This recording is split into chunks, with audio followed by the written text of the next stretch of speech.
जागतिक इमोजी दिवस 17 जुलै रोजी साजरा केला जातो. इमोजी हा जपानी शब्द आहे. ई म्हणजे चित्र आणि मोजी म्हणजे अक्षर किंवा कॅरेक्टर. शिगेताका कुरिता यांनी 1999 मध्ये जपानमध्ये पहिला इमोजी तयार केला होता.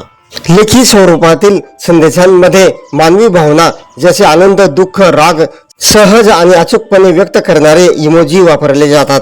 आज स्मार्टफोन आणि सोशल मीडियाच्या ॲपच्या वाढत्या वापरामुळे इमोजी ही एक जागतिक भाषा बनली आहे. 17 जुलै आंतरराष्ट्रीय न्यायासाठी जागतिक दिवस जगभरात साजरा केला जातो. हा दिवस आंतरराष्ट्रीय गुन्हेगारी न्याय व्यवस्थेला बळकटी देण्यासाठी आणि पीडितांच्या हक्कांचे रक्षण करण्यासाठी महत्त्वपूर्ण मानला जातो. या दिवसाला आंतरराष्ट्रीय गुन्हेगारी न्याय दिन असेही म्हटले जाते.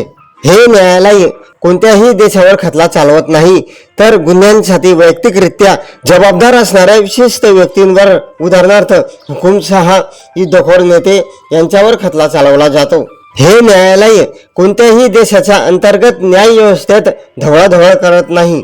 जेव्हा एखादा देश आपल्या हद्दीतील गंभीर गुन्हेगारांवर खटला चालवण्यास असमर्थ ठरतो किंवा जाणून बुजून टाळाटाळ करतो, तेव्हाच हे न्यायालय हस्तक्षेप करते.